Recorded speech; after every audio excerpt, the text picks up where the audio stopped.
Salut à tous et bienvenue sur Esprit Sérendipité, le podcast dédié au développement personnel, spirituel et à l'ésotérisme en général. Vous êtes-vous déjà demandé comment les signes du zodiaque en sont arrivés à avoir leur nom actuel? D'où vient le signe du Cancer? Comment a-t-on découvert sa constellation? Et pourquoi l'astrologie lui a attribué un caractère spécifique?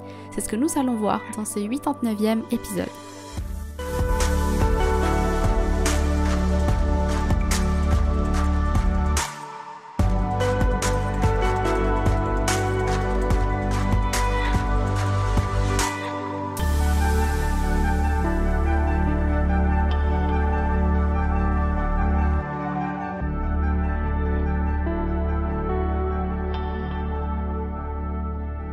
Bonjour à tous et bienvenue dans ce 89e épisode. Aujourd'hui, je vais continuer la nouvelle mini-série que j'avais commencée il y a quelques semaines en arrière, avant de partir en vacances, la série des histoires astrales. Pour ceux qui n'ont pas suivi le premier épisode, en fait, cette petite série va se dérouler de la façon suivante. Chaque épisode sera concentré sur un signe astrologique et il sera divisé en 3 parties. D'abord la phase astronomie, on verra les origines de la constellation, qui l'a découverte, pourquoi ce nom lui a été attribué, etc. Ensuite la phase astromythie, ou bien si vous voulez la mythologie céleste, pour comprendre les légendes et mythologies cachées derrière le signe. Puis on ira davantage vers l'astrologie avec l'interprétation symbolique de la constellation et le caractère du signe. Le tout premier épisode concernait le Bélier et aujourd'hui on va parler du signe du Cancer. Comme déjà dit dans l'épisode pour le Bélier, c'est au IIe siècle que Claude Ptolémée, mathématicien et astronome grec, groupe 1022 étoiles en 48 constellations dans son Almageste. Et c'est cette œuvre qui sera à la base du travail des astronomes occidentaux jusqu'à la fin du Moyen-Âge. Il y a par exemple la constellation de l'aigle, du cygne, du loup, du serpent, de la coupe, de la baleine, etc. Et on y retrouve aussi les 12 constellations du zodiaque que l'on connaît bien, le Gémeaux, le Poisson, le Sagittaire, etc. La grande majorité des constellations de Ptolémée seront toutes adoptées sans modification par l'Union astronomique internationale qui en définira les contours plus précisément. Venons à présent à la constellation qui nous intéresse aujourd'hui, la constellation du Cancer. Déjà, comment peut-on repérer la constellation du Cancer dans le ciel? Cette constellation, en fait, elle se trouve entre la constellation du Lion, située à sa gauche, et la constellation des Gémeaux, à sa droite. 3 étoiles importantes forment cette constellation. Il s'agit de Altarf, une étoile géante orange, et qui est la plus brillante de la constellation. Ensuite, il y a Accubans, qui est un système de 2 couples d'étoiles tournant les unes autour des autres. Et ensuite, de Tejmin, qui est, comme Accubans, un système de 2 couples d'étoiles. Au départ, les Babyloniens avaient nommé cette constellation la Tortue, et même des fois Scarabée, par les Égyptiens. Dès 2000 ans avant Jésus-Christ, la plupart des civilisations la dénommaient crabe ou une semblable créature à pince. Les Grecs, eux, l'appelaient la porte des hommes parce que selon eux, c'est par cette constellation que les âmes venaient prendre possession des corps à la naissance. Au niveau des légendes, dans la mythologie grecque, le Cancer se rapproche au mythe des 12 travaux d'Hercule qu'on connaît tous. Hercule, demi-dieu et héros célèbre pour sa force, son courage et ses nombreux exploits légendaires. Il était, pour rappel, le fils du dieu Zeus et d'Alcmène. Du coup, Héra, l'épouse officielle de Zeus, très jalouse, était déterminée à tuer les enfants de son époux infidèle. Et elle deviendra alors la pire ennemie d'Hercule tout au long de sa vie. C'est pour ça que lorsqu'Héra donnera 12 tâches à Hercule, l'une de ces tâches consistait à tuer l'hydre, un monstre au corps de serpent avec plein de têtes venimeuses, et pour gêner Hercule, Héra lui envoya un crabe. Dans une première version de l'histoire, on dit que lorsque le crabe essaya de tuer Hercule alors qu'il était occupé à combattre l'hydre, Hercule lui donna un énorme coup de pied et le projeta dans le ciel. On peut désormais passer à la partie astrologique. avec l'interprétation symbolique de ce signe, le Cancer. Je souhaiterais juste dire que même si vous n'avez pas votre soleil en Cancer, cet épisode sera utile tout de même parce qu'on a tous le signe du Cancer dans notre carte astrale. Il va être attribué à l'une de nos maisons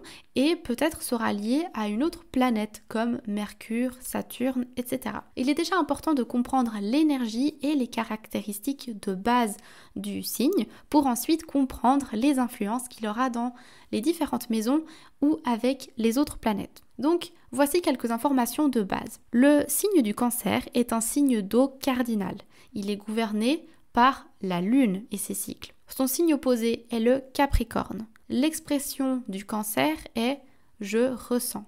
La couleur porte-bonheur du Cancer est l'argent et ses nombreuses nuances. C'est une couleur qui, comme la lune, réfléchit la lumière. Le jour de la semaine qui lui est attribué est le lundi. Le mot lundi vient du latin lunis dies, qui signifie jour de lune. Les pierres du Cancer sont la perle qui était perçue dans la Grèce antique comme une larme de joie de la déesse de l'amour, Aphrodite, un symbole de pureté. Et sinon, il y a aussi la pierre de lune, évidemment, qui est considérée comme pierre porte-bonheur du signe du Cancer. On peut aussi associer des villes ou des pays au signe du Cancer, comme par exemple l'Écosse, les Pays-Bas, la Croatie, la Nouvelle-Zélande, le Cap-Vert ou encore le Rwanda. Pour ce qui est des villes, nous aurons Venise avec toute sa magie aquatique, New York, Amsterdam ou encore Tokyo. Si on devait décrire en quelques mots-clés le Cancer, ce serait loyal, gentil et sympathique. Le Cancer est à l'aise sur l'eau, comme sur Terre, exactement comme un crabe. Donc il sera autant à l'aise dans le monde réel que dans son monde imaginaire. C'est un grand sentimental gouverné par la lune, il peut être rapidement très sensible. C'est aussi un signe cardinal qui a un attachement fort et engagé envers les autres. Dans ses relations, en particulier amoureuses, une fois qu'il s'engage, il s'accroche fortement et avec conviction. La ténacité est donc l'une des caractéristiques de ce signe. Ce qu'il faut aussi savoir avec le Cancer, c'est parfois il va fluctuer en intensité. Parfois, on peut lire facilement en lui, tellement il est ouvert avec ses émotions, et d'autres fois, il est complètement fermé et on ne lit plus rien. Ça ne voudra pas forcément dire qu'il ne ressent plus rien, mais il a parfois besoin de temps pour se retirer dans sa carapace pour analyser les choses. Cette carapace a d'ailleurs parfois tendance à le faire disparaître émotionnellement, mais ce détachement peut tout de même parfois cacher un esprit qui broie du noir. Il peut vraiment être très secret et cacher des informations. Le Cancer a un côté très maternel aussi, pas besoin que ce soit une femme. Chez les hommes aussi, il est très développé et il est régulièrement décrit comme le soignant du zodiaque. Il a une grande facilité à construire autour de lui un cocon familial agréable, mais il sait aussi comment prendre soin de ses proches. On peut parfois avoir l'impression que le Cancer lit en nous très facilement et c'est vrai qu'il a une grande intuition. Il sait aussi écouter attentivement et on lui demande souvent conseil. Par contre, il aura tendance à penser que les autres feront forcément la même chose pour lui, ce qui n'est pas tout le temps le cas, et donc il sera souvent bougon et aura tendance à rentrer dans sa carapace justement. Maintenant que l'on a cerné en général les énergies du Cancer, voyons voir comment elles se modulent aux différentes planètes. Je vous invite à regarder votre carte du ciel, à repérer le symbole du Cancer et à voir d'une part dans quelle maison il se trouve, mais aussi quelle planète se trouve sur ce signe. Pour créer votre carte du ciel, si vous ne l'avez pas encore fait, n'hésitez pas à cliquer sur le lien que j'ai mis en barre de description de l'épisode. Il vous mènera sur le lien sur lequel vous pourrez la créer. Il vous faudra votre jour, mois, année, ainsi que votre heure et lieu de naissance. Donc, si vous avez votre soleil en Cancer, vous êtes plutôt le genre de dirigeant discret qui réfléchit bien à ses directives avant de les donner aux autres. Vous ressentez parfois tellement de réactions émotionnelles que vous préférez les garder pour vous et donc vous avez tendance à rester en retrait. Ces moments-là vous permettent aussi de vous recentrer sur vous-même et apprendre à mieux vous connaître. Vous êtes très doux avec les gens autour de vous et surtout vos proches. Deux personnalités connues qui ont leur soleil en Cancer, Lady Diana et Frida Kahlo. Si vous avez votre lune dans le signe du Cancer, la lune représentant le monde émotionnel, Si on rajoute le Cancer qui est un signe d'eau, vous imaginez bien que ça donne un grand bol de sensibilité. Vous aurez tendance à parfois vous sentir submergé et envahi par vos émotions. Si on s'en prend à vos proches, vous risquez de montrer vos dents. Votre bonheur dépend de votre droit à vous retirer dans la solitude pour vous retrouver, vous et votre imaginaire. 2 personnalités qui ont leur lune en Cancer, Kurt Cobain et Isaac Newton. Si vous avez la planète Mercure dans le signe du Cancer, Mercure représentant la communication, les échanges ou encore le mouvement, vous aurez tendance à avoir une pensée vive. Vous aimez utiliser votre sensibilité et l'expressivité de la planète Mercure pour raconter des histoires. Vous adorez raconter des petites anecdotes, vous êtes aussi très à l'écoute des autres et vous aimez échanger dans un cadre propice aux confidences.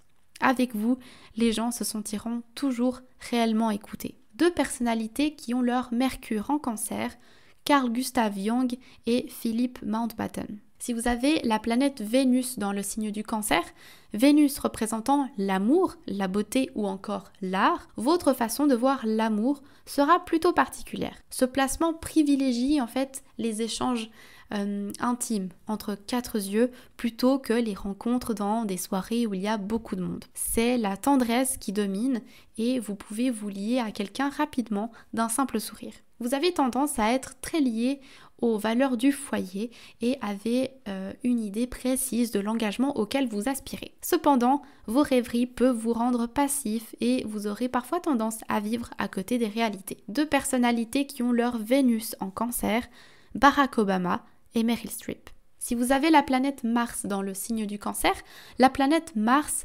représentant l'action, eh bien vous êtes plutôt un as de la défense que de l'attaque.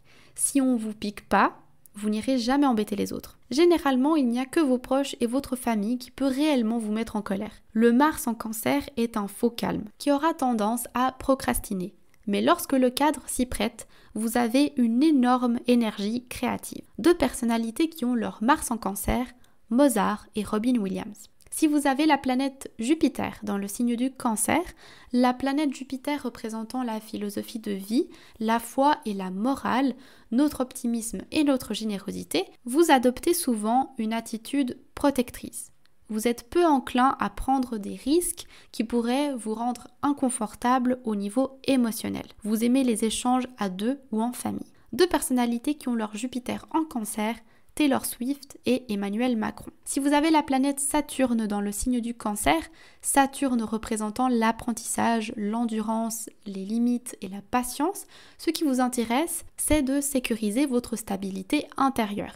Si des personnes dépendent de vous, vous développerez un grand sens des responsabilités et vous chercherez à les guider vers leur propre stabilité. Vous êtes un peu comme un psychologue, vous êtes là pour les autres et vous prêtez toujours une oreille attentive aux gens. 2 personnalités qui ont leur Saturne en Cancer, Leonardo DiCaprio et Joaquin Phoenix. Si vous avez la planète Uranus dans le signe du Cancer, Uranus représentant la transformation, la libération et le lâcher-prise, là où se trouve Uranus, les côtés plus excentriques du signe vont être amplifiés. Le but de cette planète est de vous faire changer, de quitter la routine. Vous êtes une personnalité qui aimait repenser les choses. Vous n'avez pas, en fait, vous n'avez que faire des traditions et préférez mettre en avant le droit de l'homme, des femmes et de l'enfant. Vous avez énormément de causes qui vous tiennent à cœur. Et vous aimez militer et vous faire entendre pour que chacun soit bien dans son cocon. 2 personnalités qui ont leur Uranus en Cancer, Gandhi et Oprah Winfrey. Si vous avez la planète Neptune dans le signe du Cancer, Neptune représente la sensibilité, l'empathie, la connexion, la nostalgie. Vous êtes donc un rêveur, vous nagez au milieu des licornes et des paillettes et vous êtes parfois souvent déçu, mais n'hésitez pas dans ce cas à replonger un peu dans les profondeurs pour voir le bon côté des choses. 2 personnalités qui ont leur Neptune en Cancer, Mère Teresa et Salvador Dali. Si vous avez Pluton dans le signe du Cancer, Pluton représente la transmutation, la renaissance. Pluton gère tout ce qui est caché au fond de nous ou refoulé, ou bien encore nos instincts. Vous serez surprotecteur. Mais la vie vous amène à sortir de votre cocon pour découvrir que vous pouvez être en sécurité dans le monde extérieur. Vous aimez agrandir votre cercle de protection à tous les gens qui vous entourent, proches ou moins proche. 2 personnalités qui ont leur Pluton en Cancer, Marilyn Monroe et Martin Luther King.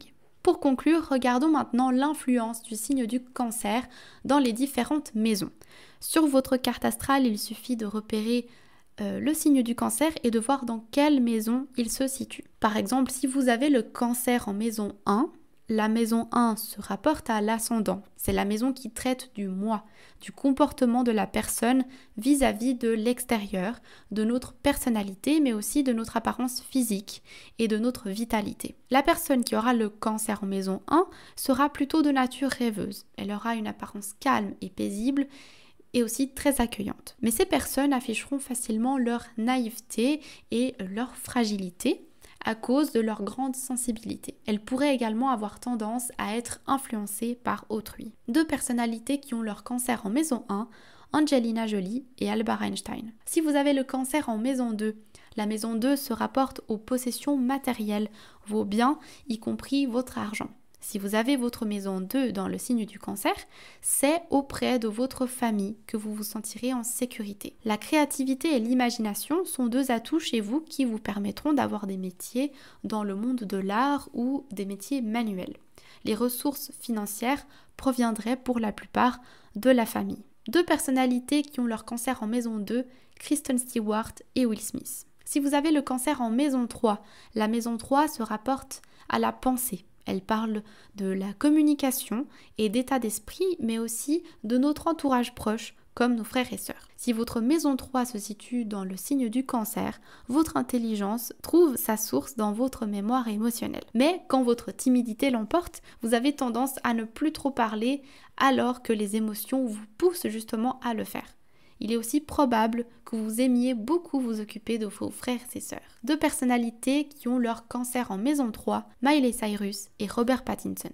Si vous avez le Cancer en maison 4, la maison 4 se rapporte au foyer. Elle représente vos racines, elle concerne à la fois votre enfance, mais aussi votre vie privée et la sécurité de votre foyer. Si le signe du Cancer se trouve dans la maison 4, ça suggère un lieu de vie au bord de l'eau, près d'un lac ou d'une rivière, ou encore à la mer. Vous aimez que votre cocon soit douillet et confortable. La maison, c'est vraiment le lieu où vous vous sentez le mieux. Vous avez besoin de votre bulle intime. Si vous ne possédez pas cette référence et cet ancrage familial, vous pourriez être très malheureux. 2 personnalités qui ont leur Cancer en maison 4, Shakira et John Lennon. Si vous avez le Cancer en maison 5, la maison 5 concerne la créativité, le jeu, mais aussi le sexe et l'envie créative sous toutes ses formes. Si le signe du Cancer se trouve dans cette maison 5, la personne sera de nature sensible, protectrice, voire même maternelle envers le conjoint et très romantique. Pour ces personnes, les sentiments sont de nature privée et intime, et pas forcément à la vue de tous. Vous aimez tout ce qui est fait maison, comme la cuisine ou encore les petites attentions. La relation avec les enfants est très affectueuse. 2 personnalités qui ont leur Cancer en maison 5, Michael Jackson et George Clooney. Si vous avez le Cancer en maison 6, la maison 6 concerne la santé physique et émotionnelle, mais aussi le travail quotidien ou encore les collègues. Le Cancer en maison 6 pourra indiquer que vos activités tournent autour de la maison ou des enfants. Le rapport avec les autres dans le quotidien se fait plutôt de manière courtoise, voire chaleureuse. Vous aimez évoluer avec les gens que vous aimez autour de vous. Les métiers du commerce vous iraient à ravir. Le Cancer en maison 6 donne des qualités humaines et relationnelles. 2 personnalités qui ont leur Cancer en maison 6, la reine Elisabeth II et Jim Morrison. Si vous avez le Cancer en maison 7, cette maison concerne les relations, notre choix de partenaire, mais aussi le succès de nos relations amicales, professionnelles ou amoureuses. Si le signe du Cancer se trouve en maison 7, vous aurez besoin d'un partenaire aussi sensible que vous, mais peut-être un peu plus droit et qui vous apportera un bel équilibre. Vous envisagez très vite de fonder un foyer, mais votre nature est plutôt craintive. Alors vous cherchez à nouer des liens affectifs très rapidement pour vous sécuriser. 2 personnalités qui ont leur Cancer en maison 7, le prince Harry et Sean Connery. Si vous avez le Cancer en maison 8, la maison 8 se rapporte à la renaissance, la transformation ou encore à la mort. Elle parle aussi de sexe et des émotions sexuelles. Si vous avez le cancer en maison 8, les transformations que vous vivez sont dominées par votre sensibilité.